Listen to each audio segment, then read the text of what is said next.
Hi guys, welcome to MYSWING Golf TV. I'm Chris Fletcher with Andy Carter. It's Friday Q&A. We know it's coming in on the Saturday, but we've been pretty busy this week. Got lots of great information to talk to you about.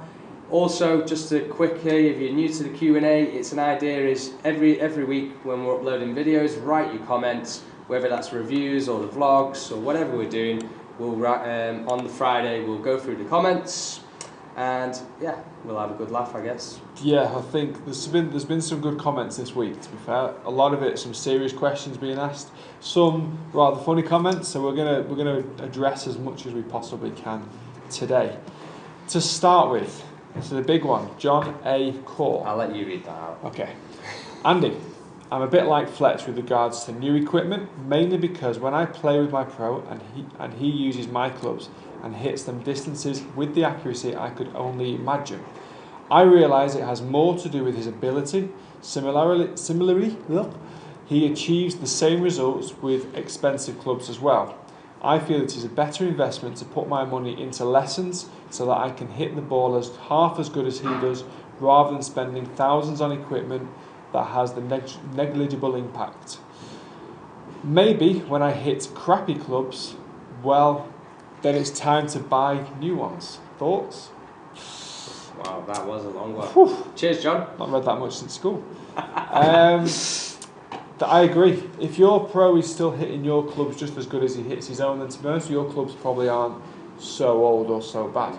I think unless you were kind of really hitting some 1970s blades, he wouldn't hit them as probably well as he does with his own newer clubs. So yeah, it's an interesting one. I think for me, totally agree with you, John. First of all, you need to make sure your lies and the shaft is correct. For example, if you're hitting an extra stiff shaft and you're swinging only at about 70 miles an hour, the club is wrong for you. Yep. So you do need to make sure you have to a certain extent the right equipment. However, yeah, once you have anything over the last so many years. Yeah, I'd say anything kind of up to 6-7 years old. Is like my, is it R7s? Okay. That's the. If Fletcher was to get new clubs, he would hit the ball a lot further. Yeah, I just need to change the numbers on the bottom. Yeah, from 8, I'll change it to 9. And Fletcher's already saying he's too tight. No. John, new stuff's coming actually. Yeah, I'll show you that in the future videos. Yes, indeed. Who's next? Adam Flynn. Adam Flynn, another iron release from Callaway. The new kings of releasing new stuff 5 minutes after releasing. Well, new stuff. Is this the second or third iron in the same category they released recently? Interesting one, because yeah, they've done the XR Steelhead, they've done the XR, they've done the Big Bertha, and they've done the new Big Bertha. So I would be inclined to agree. They are kind of flooding the market with a club that's suitable for the same kind of golfer. The XR Steelhead's probably a little bit smaller than the Big Bertha in terms of head size, and yeah, I think manufacturers are generally just flooding the market. Most manufacturers are doing so. I think they're under pressure though. You know, they have to generate sales. If the sales don't happen, look what happened tonight. They've pulled out. They're not making enough money. So they have to. And also on the other side of it, there is some clients who just want club after club after club. Yeah. There's always a new club coming out on the market. There's always some kind of bright new ideas. Like say, Nike are leaving the market, so there's a big gap there, and it's up to the likes of Titleist, Callaway, TaylorMade, Ping. Cobra, Ping to fill that void. So yeah, I think we will start seeing a couple more clubs coming out. To add to that though, I hit that Steelhead XR and honestly it was unbelievable how far it went. Yeah. It was astronomical the distance it go. And yeah, it'll be interesting. It's one of them then. If you tried the Big Bertha, would it give the same results? Would one give better results? And then if that's the case, if one club's better or you find one club better, then they're not really flooding the market for everybody because the clubs are slightly different. Yeah. So yeah, it's a valid point. I kind of see it from the manufacturer's point of view, and I see it from the consumer's point of view, where there's going to be so much information out there, so many different types of clubs, you don't really know which way to go unless you just get a really in-depth fitting of all the different clubs. Then you'll probably start seeing more differences. Okay, this is one for you, Fletch. Todd Mander, the shock and awe expression you have when fitting these is the same I felt when I tried them. I bought a set and I'm loving them. Screw the whole Jack the Loft discussions. These clubs are just fun to hit. With regards to spin, I have yet to have any issue with the ball firing off the green. Since bagging these clubs, my percentage of greens in regulation has jumped up 15%. Well, I think Todd answers Adam there, really. Yeah, I think so. To a certain extent, yeah. Great irons, 15% up in That's massive. GAR. That's absolutely Fantastic. massive. Todd, I'd love to know what scores differences you're getting now from before. Yeah. If there's no change, look at your putting. Yeah. But yeah, definitely. Like I say, some clubs will work for some, not so much for others. Todd and Fletcher in the same category. They loved it. Loved it. They loved that as interesting. I'll have to get it on the golf course, test it out there. From what Todd's telling me, it doesn't make a difference. Exactly. Interesting. Imagine me out driving Carter with a 7. Happiness. I'll have to get my lofts cranked if that happens. 4 iron, 7 iron. I drive a lot. Next one, Sean Malloy. Love the 70s porn music. Carter's dad's. I think. Cheers, Wayne. Cheers, Wayne. Cheers, top man. Good music, that, isn't it? I like it. I like it. I listen to that in my spare time as well. I wondered how the dress. That's how I drive to work. Alan Hesseltine, I will check these positions out next time on the range. Thanks, guys. Another great instructional video. Thank you very much. Alan, Canada? All the way in Canada? That's the one. Alan came to see us, didn't he? He did indeed. Made a visit in the summer. That was in regards to understanding your club face video. So we were talking about where the club face kind of should be as a brief checkpoint during the swing. It was quite a really interesting video. Yeah. Howie Land, solid fundamentals, guys, and well explained again, talking about the same video, along with Tim Butler, loving the music. See, you're loving the music. It's a good thing. I'm going to have to go listen to that music. I'll give you the website. Right, fair enough. It's interesting. Right, next one. Also a review of a comment on the Callaway XR Steelhead review. Gary Smith 6. Hey up Fletch, nice review. Cheers Gary. I have an old set of Steelhead times X14 Pro series, and to be honest I can't see me swapping them for anything good other than a custom fit Miura or Mizuno 4 Shines. Wow, that is a big change. That is a big change. This leads me on to my question from the Friday night Q&A session with the big lad Carter. Oh, that putt. Are you watching that again? He missed that. Will custom fitting my irons and wedges bring my game to the next level? Also, where to go in the northwest of Manchester for club fitting, where the fitters are highly trained and still have the passion for the job? Cheers. Great question, Gary. Yeah, custom fitting 1,000,000% will make a huge difference to you. Yeah. Stay there 1 second. Ooh. Where's he going? Is he going to bring a rabbit out of the bag? Out of the hat? Rabbit out of the hat. Oh, what's this? What's this? Brand new irons. Oh, why don't you bring the box? Come on. Okay. Brand new irons. I am off to Torex with Nick Hibbs, and we are getting these clubs fitted for me. They've just arrived. As you can see, they're gripless. So Nick said to me, if you're going to order some new clubs, order them without the grips, order them a little bit longer, and then when we go into the fitting, we can figure out the right length, loft, and lie. So this is getting cranked to like 4 iron, so it's only a 9. And he's really detailed, really in depth about the clubs. So it's making sure that they're fitted absolutely perfectly for me. So that's my recommendation. That's exactly where I'm going to be going. So that's Torex, Nick Hibbs. The link is in the description below. I was fitted there already for the shafts, and now I'm going back for another fitting once I've got the shaft on the club on the length, loft and lie. So we're going to make sure they're absolutely perfect. So if you are looking somewhere, links in the description, give him a bell and he will definitely sort you out, because he's pretty awesome. Great setup down there as well. What are you doing with senior shafts? Senior shafts, yeah, it's hit 30 now. I always want to slow it down a little bit, you know. Fair enough. Yeah. Well, it's the same shaft as what you've got. KBS Tour Senior. S for senior. Next. Next one, Mark Blankenship. First, great vlog, guys. Keep it up. This is in regards to last week's Q&A show. I do like the friendly banter. My question is about Callaway. I do like them, but I am seriously getting tired of new old releases so frequently. Do you feel they are releasing anything to make money, or are they seriously enhancing golf with all this release diarrhea? Question. Good question.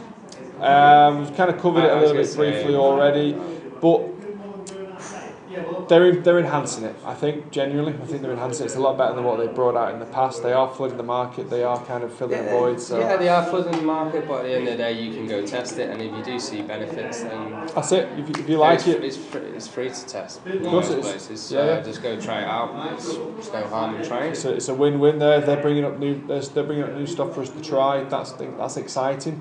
Go and try it out if you like it and you want to buy it. If you don't like it, stick with what you got. So, yeah. But yeah, there are a lot coming out at the moment, so there's a bit of a minefield. But if you keep on top of it, you'll be fine. Next guy, I love his surname, Glenn Quagmire. Glenn Quagmire, giggity giggity. Giggity giggity. Giggity giggity. Callaway sponsor now, lads. If so, please tell me Fletcher sent his set to the museum and replaced them with a new Callaway bats. Not yet. Maybe in the future. He's hanging on for dear life. Yeah, I still love him. I had him straight. What's the point of changing? Okay, next question, Colin Bastable. What's the chances of seeing you boys take on Rick and Pete? I think it would be a great vlog. And by the way, Fletch, 5'8". Let's clear that one up first, shall we? No, we'll go through the list because loads of people have had a guess. There's quite a lot of guesses. And also Stinky Peter, Fletcher and Andy versus Rick and Finchy. I love watching Shields and Finch get their asses kicked. I love how he expects us to beat them. Yeah, I know. I like your confidence. The boys are playing a lot. Rick's made a couple of changes to his swing. Finchy's kind of come back from injury, practicing a lot of golf. He's a couple of Euro Pro Tour events he's played in recently, so it'll be an interesting match. But guys, I've got one request for you. I do text them anyway, I speak to them quite a lot, but let's flood their Twitter, Instagram, Facebook, everything. Let's flood it with Carter and Fletch versus Rick and Pete. When's it going to happen? Are you too scared? Let the viewers demand it. Don't bottle it. Right, guys, go on their social... And then it'll never happen. Yeah, exactly. Yeah. Go on their social media and just flood it. Do it to Crossfield as well, and do it to, who else is out there? Me and My Golf. Me and My Golf, Chris Ryan. We're coming for you. Send the word out there, guys. Daniel Cuthbert, sir. The Skytrack is awesome. Good choice, lads. Yeah, that'll be on the way. That should be here probably next fortnight or so. Looking forward to that. Yeah. To add to that, we was down in Sheffield, Golf Studio. Where's that? We was down or across that Sheffield at iGolf Studio on Thursday, and we've tested out some really amazing piece of kit. Yes, we have. It's the next addition to our coaching. We're really, really excited about adding it. We've got, the gas system, the cameras, launch monitors. Now we're going to be adding MYSWING 3D analysis. That's it. Pam, pam, pam. So, what is it? We've hooked up with MYSWING, and it will be here again in the next, let's say, inside of a month. It's got to come from the States. Yeah. It's basically you kind of put your points on your body. So you've got your forehead, one on your back, belt buckle, basically all over your body. Sensors all over Sensors everywhere, and you swing the club and it shows you all your 3D movements. There's going to be a video coming very soon on it. Just this very small one. It's just a bit of a few snippets from our time at iGolf Studio. But when we get it, it will be a couple of loads of really detailed videos about how it works, why it's good, and it'll be a really good addition to our coaching, a really good addition to our YouTube video as well, giving you maybe a little bit more information on areas that you've not already seen before. So in regards to 3D analysis, get your questions in, and we'll start building a bit of a portfolio of answering the questions when it arrives in the next few weeks or so. But massively exciting. Next. Next one, right now we're going to start hitting answer some questions from last week's Q&A. To start with, It's all we said, to do with height. how tall is Fletch? So I'm going to read these. I like these. I like this one. This is the first one. Was this the first one? I like this one. Darren Stevenson, 5'4", slightly taller than the average Smurf. You're in the wrong colour of a Smurf today. I am. Do you know what I actually did as well? One night I was having a beer, and let me see if I can quickly find it. Okay. Did you compare yourself to a Smurf? No, my daughter came to me. No, it was one morning. She came to me and look at that. She gave you a Smurf? She gave me that. I'll put it on video. That morning she gave me that. I read that, and within an hour she'd give me a Smurf. I was just like, here's the picture. Deja vu. Is that Fletch? Hell yeah. Mateus Podvorek, 5'6". Oh, he's had 2 goes. 5'6", 5'6". Paul Shields, 5'7". Kenneth Attaway, Fletch could be 6'2", but I think he's more like 5'9". I'm only 4'6", so everyone looks tall to me. Yeah. Fair enough. That's everyone looks tall to Fletch. Everyone looks massive. They can't hit the ball as far as me. That's true. Apart from Carter. Headless Sloth, I reckon he's 4'9". Gary Smith 6, 5'7", and a bit in your socks.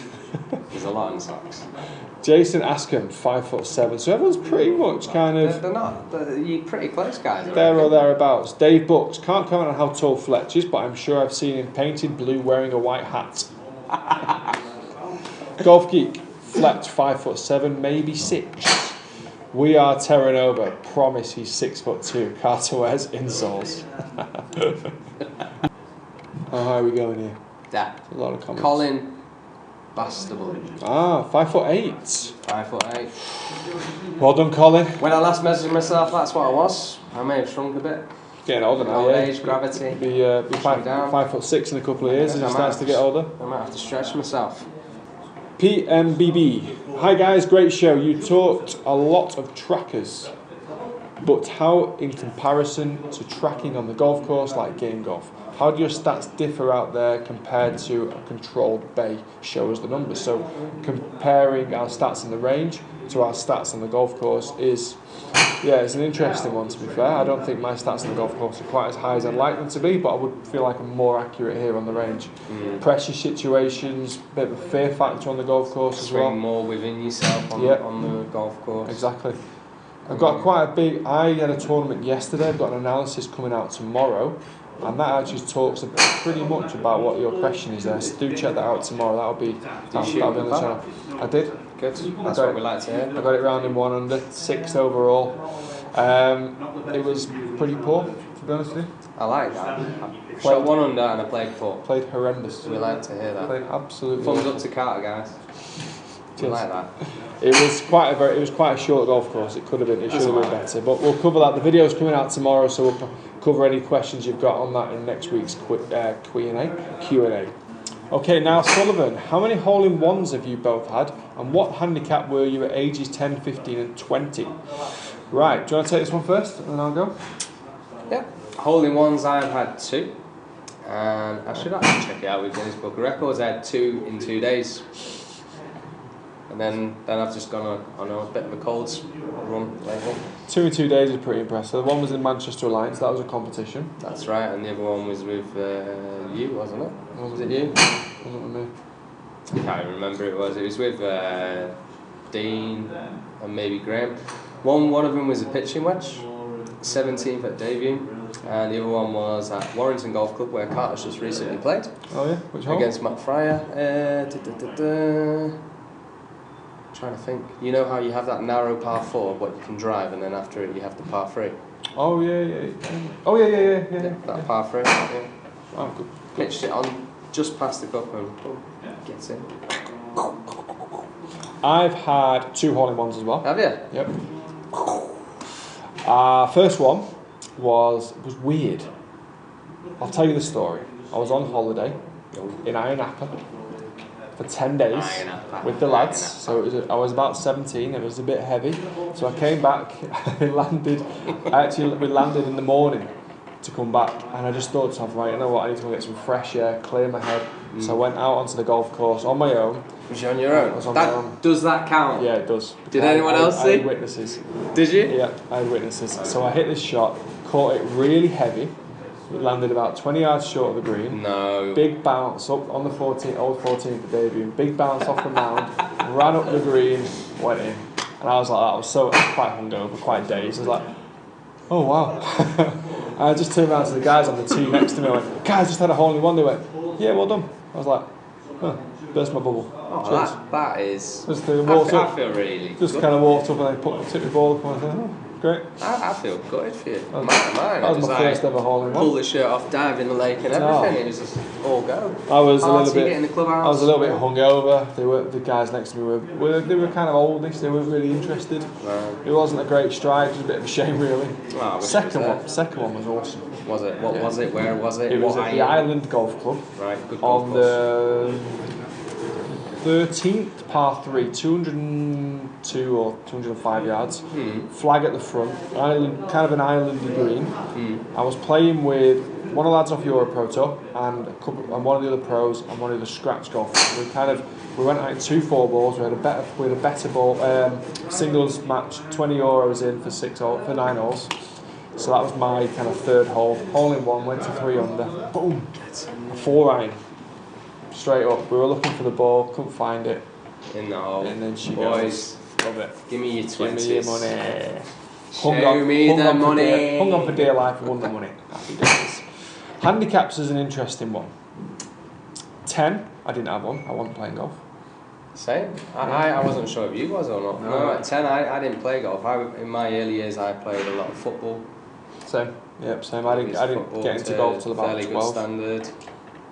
And then you was 12 was you? So I must have been either 14 or 15 when I started. So I had a handicap at 15 and mine was I want to say 8, but that was definitely when I was 16 it was definitely 8. So I'm going to say it was about mid-teens at 15. And then 20, my handicap was 3 or 4. Yeah. And then I went on a bit of a spree when I was like 21 and then got down to scratch. Birdies. But yeah, about 20 I would say I was off like 3 or 4, category 1 at that age. Yeah, I don't know if I started at 15 or 16. It was around about that when I started quite late with football. Broke my leg to be amphibian and then just got into golf, really intense. 20 years old then? Yeah, 15. I started off just like 28, like everyone else, and then just worked really hard. Got the handicap right down to single figures quick as possible. 20 years old, it was getting close to the scratch.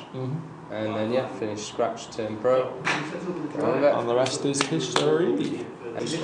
Right guys, hope you've enjoyed that Q&A. Loads of points covered, loads more videos coming out as well next week, so please do comment, please do kind of share and like this video.